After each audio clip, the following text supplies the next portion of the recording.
হ্যাঁ, আমি মূলত 40 টাকা করে সেল করতে পারলে আমার মোটামুটি একটা আয় হয়। কারণ মেয়ে হলে তো ঘরে বসে থাকা যাবে না, কিছু করতে হবে। নিজে নিজেই আসছি, মূলত ওই যে বললাম জব পাইতেছি না ওইভাবে, তাই ভাবলাম যে এরকম একটা কিছু করে দেখি। রক্সি পিঠা এটা 30 করে, জর্দা পায়েস 40 করে, আর পুডিং 30। আসলে আমি ভাবলাম যে অবসর সময়ে কিছু করা দরকার, কারণ মেয়ে হলে তো ঘরে বসে থাকা যাবে না, কিছু করতে হবে। তাই ভাবলাম যে জবটা ওইভাবে হচ্ছে না, তো ভাবলাম যে এরকম একটা কিছু করে দেখি যে কি হয়, এই জন্য। তো কত বছর হয় আপনি? কত বছর না ভাইয়া, আমি কয়েকদিন যাবত করতেছি, 15-20 দিন হবে।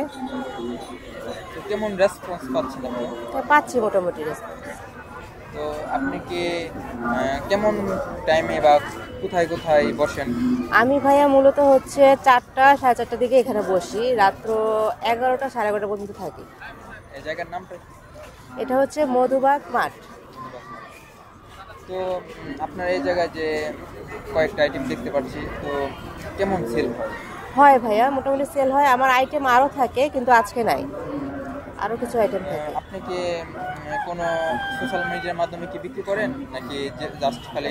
সোশ্যাল মিডিয়ায় আমার করি, মানে পোস্ট করি। আমার একটা পেজ আছে, ওখানে পোস্ট করি। তো আমি ওইভাবে অ্যাক্টিভ না, তো এই জন্য ওই রেসপন্সটা পাচ্ছি না।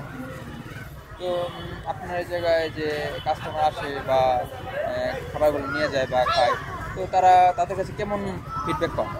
ফিডব্যাক ভাইয়া ভালোই পাই, যারা খায় তারা নেক্সট ডে আবার আসে। তো আমরা এখানে অনেকগুলো দেখতে পাচ্ছি, যে প্রাইসগুলো একটু জানতাম।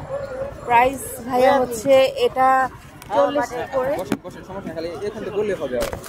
এটা 40 করে, আর হচ্ছে রক্সি পিঠা এটা 30 করে, জর্দা পায়েস 40 করে, আর পুডিং 30, ডোনাট 40 করে। তো মিনিমাম খুব অল্প প্রাইসের ভিতরে মানে মোটামুটি অনেক কিছু পাওয়া যাচ্ছে। হ্যাঁ। তো এই প্রাইসটা কি আপনার জন্য কি পারফেক্ট?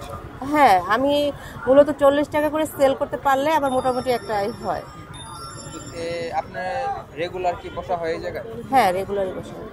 কেমন মানে প্রতিদিন কেমন কাস্টমার আসে বা কেমন সেল হয়? হ্যাঁ, আসলে কাস্টমার এক এক দিন হচ্ছে এক এক রকম, কখনো অনেক হয় আবার কখনো কম হয়, সবসময় তার একরকম হবে না, এক এক সময় এক এক রকম। তো আপনি যে মানে প্রশ্নটা আবার রিপিট করতেছি, এখানে যে আপনি এই পেশায় আসছেন, তো কাউরটা দেখে আসছেন নাকি নিজে নিজে একটা? নিজে নিজেই আসছি, মূলত ওই যে বললাম জব পাইতেছি না ওইভাবে, তাই ভাবলাম যে এরকম একটা কিছু করে দেখি, তাই। তো আপনার নামটা কি? শিরিন আক্তার।